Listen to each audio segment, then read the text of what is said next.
شيء فأمرها أن ترجع إليه.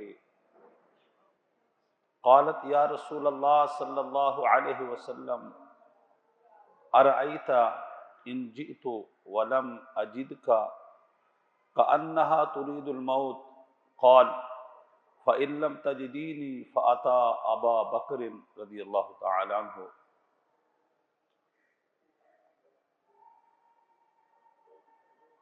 حضرت جبیر بن مطعم رضی اللہ تعالی عنہ فرماتے ہیں ایک خاتون نبی مکرم صلی اللہ تعالی علیہ وسلم کی بارگاہ میں حاضر ہوئی. فکلمتہ فی شیء، کوئی مسئلہ پوچھنا تھا، کوئی بات کرنی تھی، کوئی بھی معاملہ تھا. حضور صلی اللہ علیہ وسلم سے کلام فرمایا، حضور صلی اللہ علیہ وسلم سے گفتگو فرمائی. فَأَمَرَهَا أَن تَرْجِعَ إِلَيْهِ، حضور صلی اللہ علیہ وسلم نے جو بتانا تھا بتایا، جو کہنا تھا کہا. پھر فرمایا جو معاملہ رہ گیا ہے، جو بات رہ گئی ہے، کل آنا.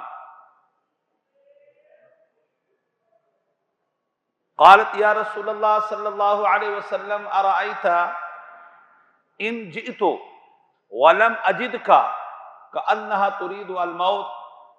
فرمایا یا رسول اللہ صلی اللہ علیہ وسلم، آپ نے کہا کل آنا، کل میں آؤں، آپ دنیا میں نہ رہیں، کل میں آؤں، آپ کا وصال ہو جائے، کل میں آؤں اور آپ سے میری ملاقات نہ ہو، تو اب مجھے کیا کرنا ہے؟ اللہ اکبر. یا رسول اللہ، میں آؤں، آپ کو نہ پاؤں تو کہاں جاؤں؟ آپ کا کوئی جانشین ہے، آپ کا کوئی خلیفہ ہے، آپ کے بعد آپ کا کوئی نائب ہے، آپ کا کوئی قائم مقام ہے. قال فَإِن لَمْ تَجِدِينِي، حضور علیہ الصلاۃ والتسلیم نے کہا کہ اگر کل تو آئے، میں دنیا میں نہ رہوں، کل تو آئے، میرا وصال ہو جائے، تو پھر میرے بعد میرا خلیفہ کون ہوگا؟ میرے بعد تم نے کس کے بارگاہ میں جانا ہے؟ میرے بعد میرا نائب کون ہوگا؟ حضور نے فرمایا فَإِن لَمْ تَجِدِينِي فَأَتَى أَبَا بَكْرٍ. فرمایا اگر میرا وصال ہو جائے اور تمہیں کوئی مسئلہ درپیش ہو، میرا وصال ہو جائے اور تمہیں میرے نائب سے ملنا ہو، میرا وصال ہو جائے، میرے جانشین سے ملنا ہو، تو فرمایا فَأَتَى أَبَا بَكْرٍ، پھر فرمایا میرے بعد ابو بکر کے پاس چلے جانا. فیصلہ ہو چکا.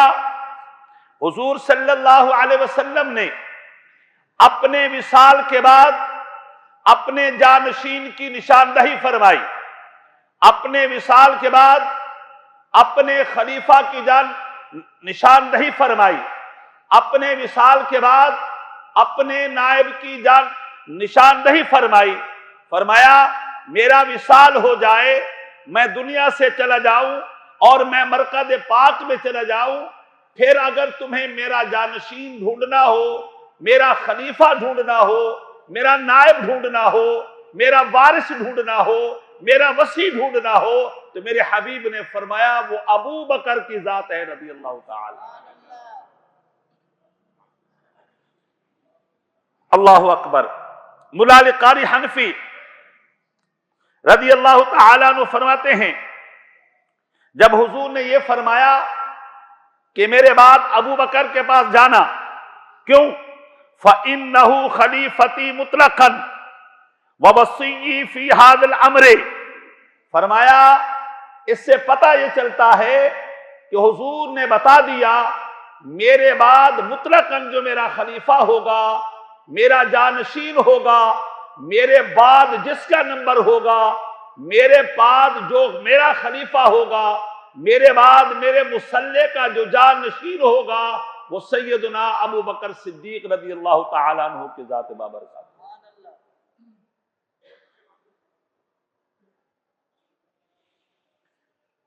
مولا علی قاری فرماتے ہیں قال النبوی لیس فیہ نص علی خلافتہ، کہتے ہیں امام نبوی فرماتے ہیں یہ سیدنا ابو بکر صدیق رضی اللہ تعالی عنہ کی خلافت پر نص نہیں ہے، بل ہوا اخبار بالغیب الذی اعلمہ اللہ تعالی، فرماتے ہیں یہ غیب کی خبر ہے، غیب کا علم ہے، مستقبل کی باتیں ہیں، مستقبل کی خبریں ہیں، آنے والے حالات ہیں، آنے والی باتیں ہیں جو اللہ کا حبیب جانتا ہے اور اللہ اپنے حبیب کو بتاتا ہے۔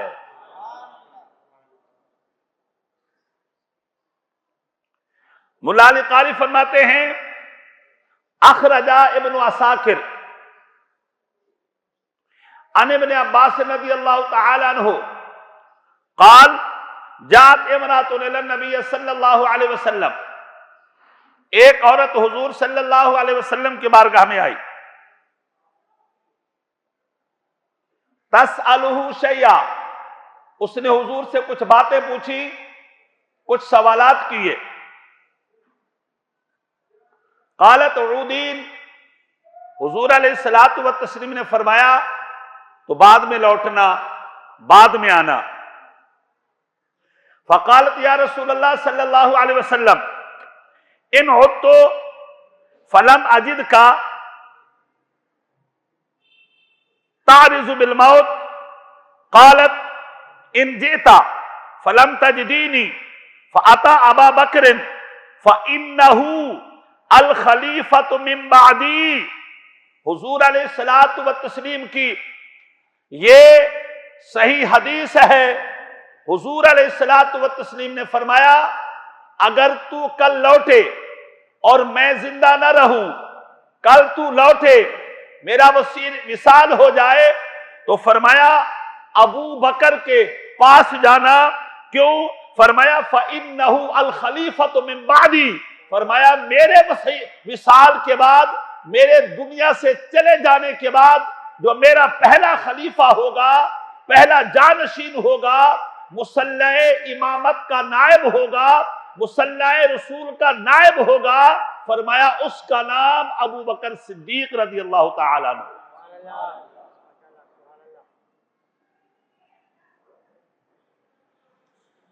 اللہ اکبر۔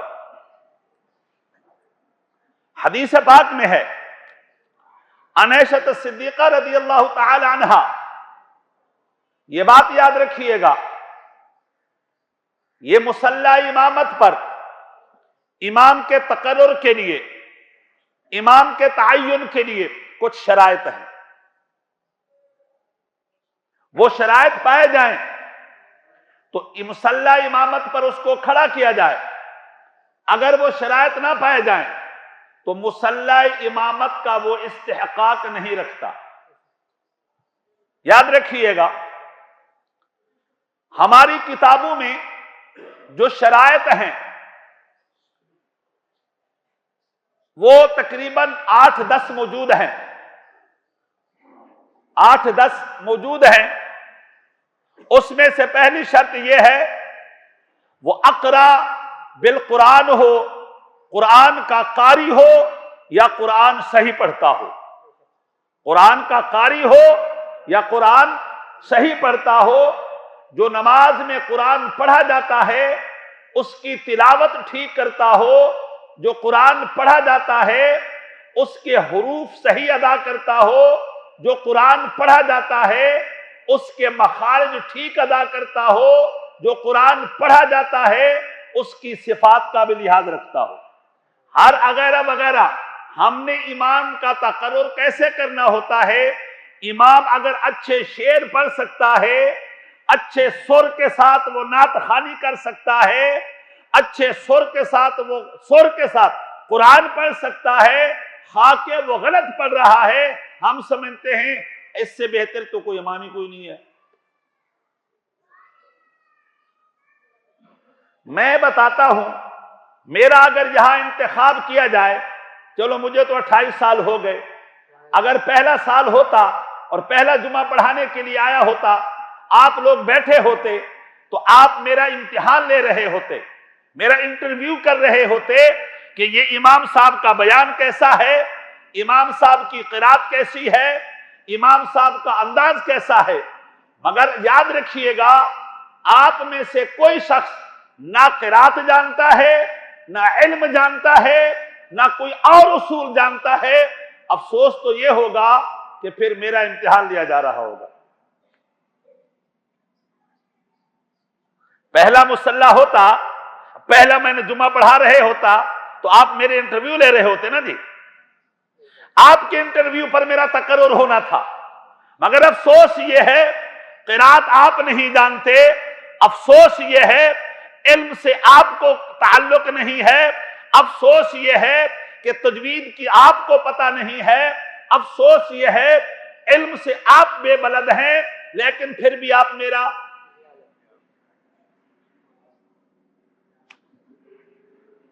اندازہ لگا لیں۔ خیر بہرحال میں آپ کو بتا رہا ہوں، مصلی امامت پر کھڑے ہونے کے شرائط ہیں۔ پہلی شرط یہ ہے وہ عالم بالقرآن ہو، قرآن کا قاری ہو، اقرا بالقرآن ہو، قرآن کا قاری ہو، یا قرآن کو کم از کم صحیح پڑھ سکتا ہو۔ جتنا حصہ اس نے آپ کو پڑھ کر کے امامت میں سنانا ہے وہ صحیح پڑھ سکتا ہو، یہ بھی امامت کی شرط ہے۔ عالم بالسنہ، وہ نبی مکرم صلی اللہ علیہ وسلم کی ان احادیث کو جانتا ہو جن کا تعلق نماز کے مسائل سے ہے، جن کا تعلق فرائض سے ہے، جن کا تعلق واجبات سے ہے، جن کا تعلق مستحبات سے ہے، جن کا تعلق مفسدات سے ہے، جن کا تعلق مکروہات سے ہے۔ کم از کم اتنا تو جانتا ہی ہو، اتنا تو جانتا ہی ہو۔ افسوس یہی ہوگا کہ اگر کوئی میرا انٹرویو لینے کے لیے 1000 بندے بٹھا دو، میں کہتا ہوں لاکھ بٹھا دو، اگر وہ عالم نہیں ہے تو میرا انٹرویو کیسے لے سکتا ہے؟ میرا ایک مرتبہ کسی جگہ پر پالا پڑا تھا، میں اس وقت یہی امام تھا لیکن مسئلہ کوئی اور تھا۔ تو ایک صاحب جو تھے وہ پڑھے لکھے تھے، آکسفورڈ یونیورسٹی کے وہ سند یافتہ تھے، وہ مولویوں کو تو مولوی نہیں مانتے تھے۔ آکسفورڈ یونیورسٹی کا سند یافتہ ہے جی، 17 دن میں 15 دن میں 17 مولوی اس نے مسجد سے نکالے۔ مجھے کسی نے کہا، میں نے بولا ان کو بولنا جی آج ایک علامہ صاحب جو ہے وہ انٹرویو دینے کے لیے آئیں گے، وہ انٹرویو دینے کے لیے آئیں گے، آپ تشریف لائیے گا۔ حضرت میری بھی مونچھیں بڑی ہیں، بہرحال اس کی اس سے بھی بڑی تھی، داڑھی نہیں تھی، میری مونچھیں بڑی ہیں، داڑھی کے ساتھ سونی لگتی ہے، بغیر داڑھی کے تو جگہ لگوں گا نا جی، بغیر داڑھی کے تو جگہ لگوں گا نا جی، ہے داڑھی کے ساتھ سونی لگتی ہے، وہ تو بغیر داڑھی کے جگہ لگتا تھا۔ خیر بہرحال جی میں نے قرات کی، اللہ کے فضل و کرم سے سند یافتہ قاری ہوں، پھر میں نے قرات کی، عالم بھی ہوں، بیان کیا۔ جب بیٹھے کہنے لگے جی آپ جیسا تو بندہ کوئی نہیں ملا، میں نے کہا آپ جیسا جاہل کوئی نہیں ہے، مجھے بتا تو قرات جانتا ہے، مجھے بتا تو تجوید جانتا ہے، مجھے بتا تجھے حدیث کا پتہ ہے، مجھے بتا تجھے فن خطابت کا علم ہے۔ کہنے لگا مجھے تو نہیں ہے۔ تو میں نے بولا افسوس نہیں کہ تو نے میرا انٹرویو لیا ہے، افسوس نہیں کہ تو نے میرا انٹرویو لیا ہے، کسی شے سے تو واقف نہیں ہے، کسی شے کو تو نہیں جانتا۔ پیسے والی بات نہیں کریں، آپ سارے جانتے ہیں، نہ میں خوش آمدی ہوں، نہ میں نے کسی کے سامنے ہاتھ پھیلائے، نہ میں نے کسی کی منت کی، نہ کسی کی سماجت کی۔ میں 28 سال لگا چکا ہوں، واللہ میں کہتا ہوں میں نے یہاں سے 28 سال میں تنخواہ تو ملتی ہے نا، تنخواہ تو ملتی ہے، وہ تو ضرورت کی چیزیں ہیں۔ 28 سال میں نے 5 لاکھ بھی نہیں کمایا، میں نے 5 لاکھ بھی نہیں کمایا۔ ہم نے اپنے مسلح کے ساتھ وفا کیا ہے، اپنے منصب کے ساتھ وفا کیا ہے، اپنے عہدے کے ساتھ وفا کیا ہے۔ حالات جیسے بھی گزرے، معاملات جیسے بھی ہوئے، ہم نے کسی کی خوشامد نہیں کی، ہم نے کسی کی جناب تملق نہیں کیا، کسی کے دروازے پر نہیں گئے۔ ہاں یہ بات ٹھیک ہے، اللہ کے فضل و کرم سے اللہ سے امیدیں رکھی ہیں، رسول اللہ سے امیدیں رکھی ہیں۔ ان لوگوں نے، ان دو ذاتوں نے ہمیں کبھی شرمسار ہونے نہیں دیا۔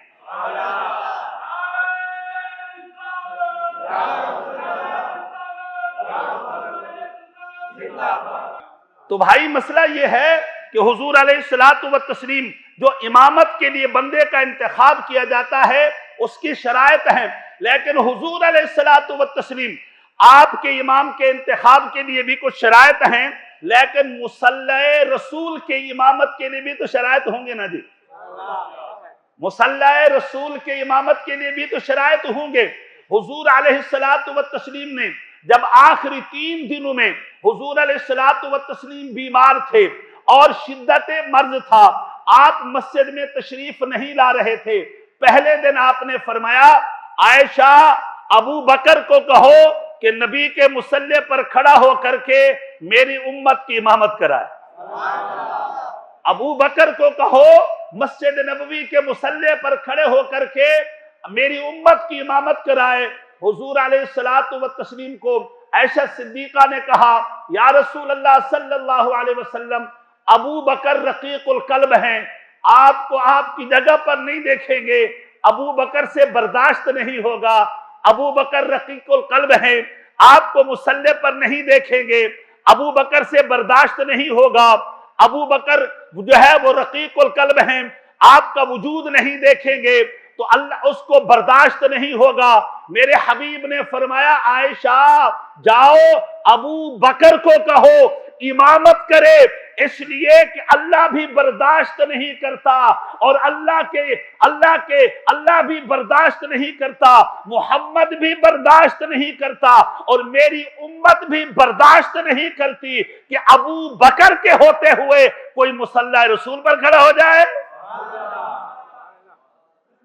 ابو بکر کے ہوتے ہوئے کوئی مصلی رسول پر کھڑا ہو جائے۔ مولا علی رضی اللہ تعالیٰ عنہ سے پوچھا گیا ابو بکر 3 دن حضور علیہ الصلوۃ والتسلیم کے زندگی کے آخری دن ہیں، مصلی رسول پر ابو بکر نمازیں پڑھاتے رہے، ابو بکر جماعتیں کراتے رہے، تو نہیں تھا؟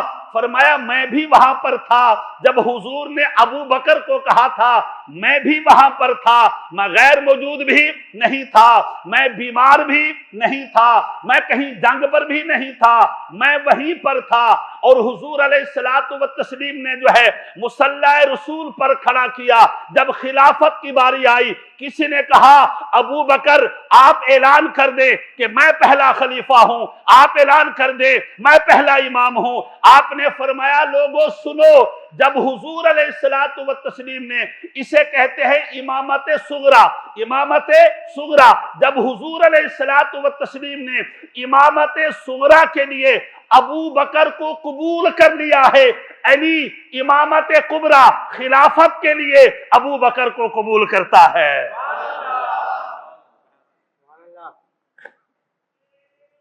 یہ شرارت نہ کریں، یہ قوم کو نہ لڑائیں، یہ پھڈا نہ کریں کہ خلافت کا جھگڑا ہے، کوئی خلافت کا جھگڑا نہیں ہے۔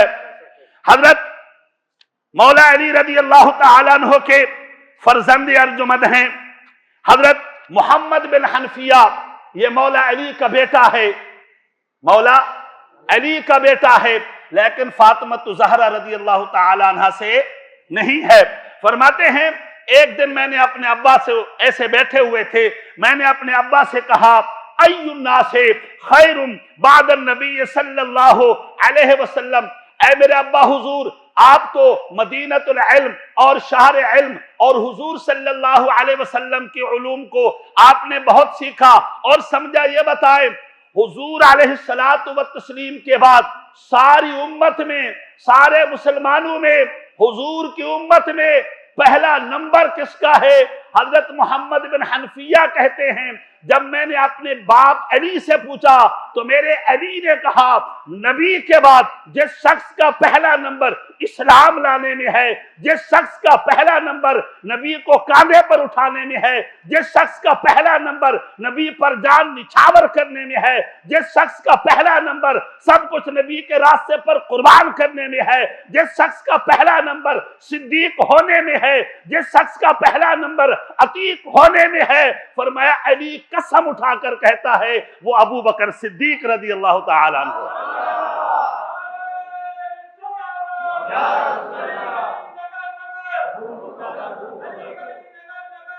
آواز آنی چاہیے، گلی گلی نگر نگر، ہاتھ اٹھا کر کہیں گلی گلی نگر نگر۔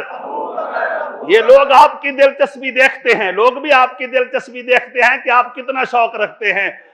گلی گلی نگر نگر، گلی گلی نگر نگر، اور نگر نگر گلی گلی ابو بکر علی علی، اور نگر نگر گلی گلی عمر عمر علی علی۔ ہم تو ابو بکر کے بھی جو ہے ان پر بھی اپنی جان قربان کرنے والے ہیں، سیدنا فاروق اعظم بھی پر بھی اپنی جان قربان کرنے والے ہیں، سیدنا عثمان غنیم پر بھی اپنی جان قربان کرنے والے ہیں، اور سیدنا مولا علی المرتضی رضی اللہ تعالی عنہ پر بھی اپنی جان قربان کرنے والے ہیں۔ ایک اور بات یاد رکھیے گا، صحیح حدیث ہے، حضور علیہ الصلوۃ والتسلیم نے فرمایا دو ذوات ہیں، دو ذاتیں ایسی ہیں جب تک دنیا میں وہ قائم رہے گی، دنیا میں اخلاق قائم رہے گا، دنیا میں امن قائم رہے گا، دنیا میں سکون قائم رہے گا، دنیا میں محبتیں بڑھتی رہیں گی جب تک دو ذاتوں کا تذکرہ رہے گا۔ آپ نے فرمایا لوگوں یہ جب تک آسمان پر ستارے چمک رہے ہیں تو اس وقت تک یقین کر لینا قیامت قائم نہیں ہوگی، جب تک یہ آسمان پر سورج چمک رہا ہے یقین کر لینا قیامت قائم نہیں ہوگی۔ فرمایا لوگوں جب تک دھرتی پر میرے خاندان کا تذکرہ ہوتا رہے، حسنین کریمین کا تذکرہ ہوتا رہے، علی المرتضی فاطمہ کا تذکرہ ہوتا رہے، تو آپ نے فرمایا سمجھ لینا کہ دھرتی پر بھی امن رہے گا، دھرتی پر بھی سکون رہے گا۔ دوسری حدیث پاک ہے، آپ نے فرمایا لوگوں یہ جب تک ستارے قائم ہیں قیامت قائم نہیں ہو سکتی، اور جب تک یہ سورج قائم ہے قیامت قائم نہیں ہو سکتی۔ فرمایا جب تک دھرتی پر میرے یاروں کا تذکرہ ہوتا رہے گا، جب تک دھرتی پر ابو بکر کا تذکرہ ہوتا رہے گا، جب تک دھرتی پر فاروق اعظم کا ذکر ہوتا رہے گا، جب تک دھرتی پر عثمان غنی کا چرچا ہوتا رہے گا، اور جب تک دھرتی پر مولا علی کا تذکرہ ہوتا رہے گا، فرمایا اس وقت تک بھی دھرتی امن سے بھری رہے گی۔ حق 4000، نعرہ تحقیق، حق 4000۔ لوگوں آپ ذرا سن لیجئے، رب کعبہ کی قسم آپ یہ کہیں گے یار حدیث تو علامہ صاحب آپ سنا رہے ہیں لیکن دھرتی ہمیں اختلاف سے بھری نظر آ رہی ہے، آپ حدیث تو سنا رہے ہیں دھرتی تو ہمیں انتشار سے بھری نظر آ رہی ہے۔ رب کعبہ کی قسم انتشار ایسے ہوا، کسی نے خاندان نبوت کی بات کی تو صحابہ کی توہین شروع کر دی، کسی نے صحابہ کی محبت کی بات کی تو اہل بیت اطہار کو چھوڑ دیا۔ رب کعبہ کی قسم اس دھرتی پر وہ مسلک کون سا ہے، وہ نظریہ کون سا ہے، وہ جماعت کون سی ہے جو صحابہ کو بھی اپنے سر کا تاج سمجھتی ہے اور نبی کے گھرانے کو بھی اپنے سر کا تاج سمجھتی ہے؟ مجھے بتاؤ تو صحیح، اس دھرتی پر اس مسلک والا، اس نظریے والا ایک ہی ملتا ہے جسے اہل سنت و جماعت کہا جاتا ہے۔ حضور علیہ الصلوۃ والتسلیم نے فرمایا اب عائشہ صدیقہ ابو بکر کو کہو وہ امامت کرائے۔ فرمایا کیوں؟ لا ينبغي لقوم فيهم ابو بکر ان يؤمهم